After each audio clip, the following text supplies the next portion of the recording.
going on, guys? Welcome back to the channel. Welcome to the juice. This is the juice from the Bass Pro Tour Stage 2 on Douglas and Cherokee. So the juice is going to be my recap videos where I'm going to dive in, show you all the rods, reels, line, tackle, baits, all the juice that I use to catch some bass on Douglas first. The qualifying round was on Douglas. The second round, the knockout round, and the final round was on Cherokee. So we fished two different lakes for this stage. So we're going to dive into all that here, but the juice is my recap video. It's presented by Fish USA. So if you guys need any tackle, any kind of fishing tackle, bass fishing, panfish, walleye, any type of tackle, it's available at fishusa.com. They got a huge selection, really fast shipping. You'll have it in a couple days. You get it there, get it out on the water, and help you catch some fish. So Fish USA is the place to buy all your tackle. And I'm gonna have direct links in the description down below to all this tackle that I used this week on Bass Pro Tour Stage 2.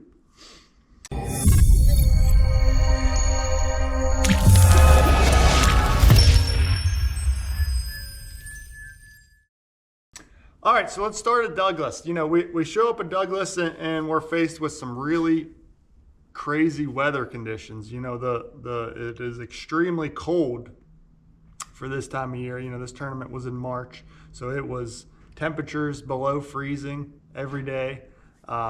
So with that, the water temperature dropped and it was causing all the shad to die. So there was a huge shad kill going on, and you had all these little 2-3 inch threadfin shad just kind of slowly dying and very easily eaten by the bass. So the bass had no reason whatsoever to chase down any of our baits, and they had plenty of food easily available all around the lake. So that made the fishing extremely tough.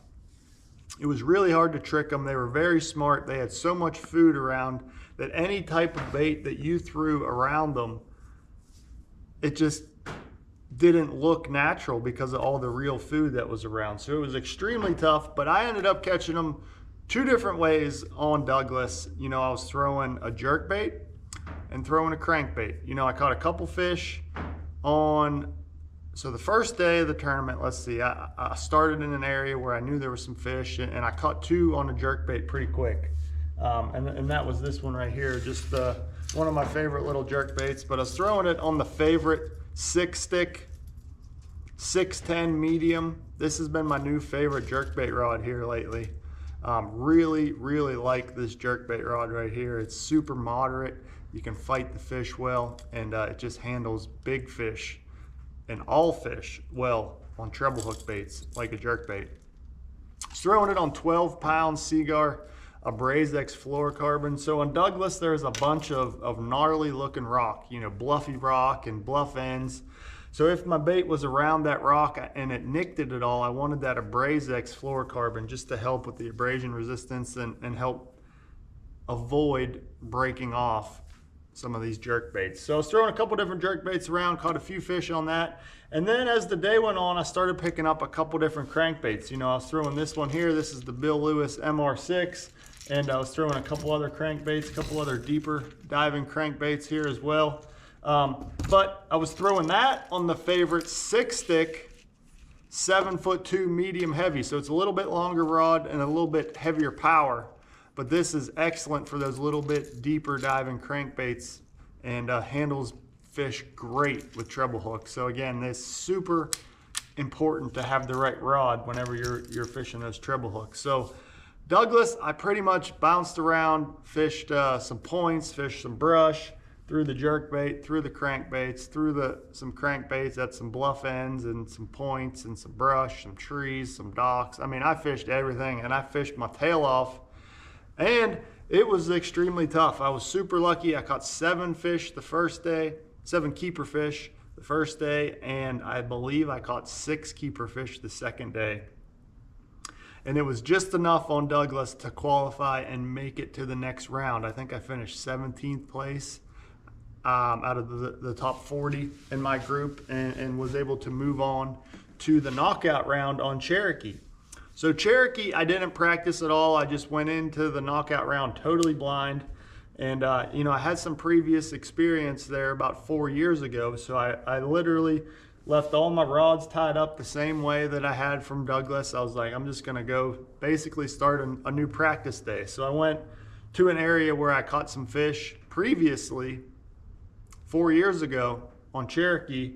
And I got some bites pretty quick and got some good feedback. And that really allowed me to settle down and have a great day, and actually had a pretty good first day there in the knockout round. You know, I caught my first fish on the little bit deeper diving crankbait. And then from there, I kind of expanded on the jerkbait pattern and was going around throwing this jerkbait and ended up starting to live scope some fish with the jerkbait and really had a good day. I think I was sitting in 6th place after day 1 in the knockout round, made the top 10 cut, moved on to the championship round.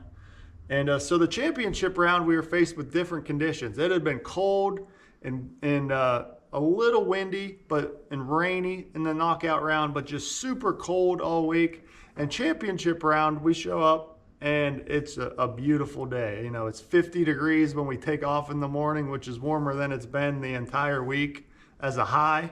So it's 50 degrees to start, and it warmed up to like 70, 75 degrees, beautiful, sunny, little bit of wind. So it was just a great fishing day, but totally different conditions. So I had to make a little bit of an adjustment.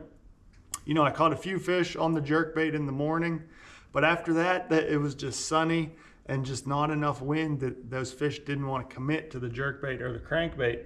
And I had to make a little adjustment, and that's when I did that right here with this. Picked up my favorite spinning rod. This is the favorite Hex 7'2" medium heavy spinning rod. You guys know I love throwing this all over the country. But I picked up a little Damiki rig. You know, Cherokee is well known for catching bass on a Damiki rig. And you guys have seen, I've been catching a lot of fish on the little Damiki here lately. So I had a lot of confidence to tie this on and pick it up.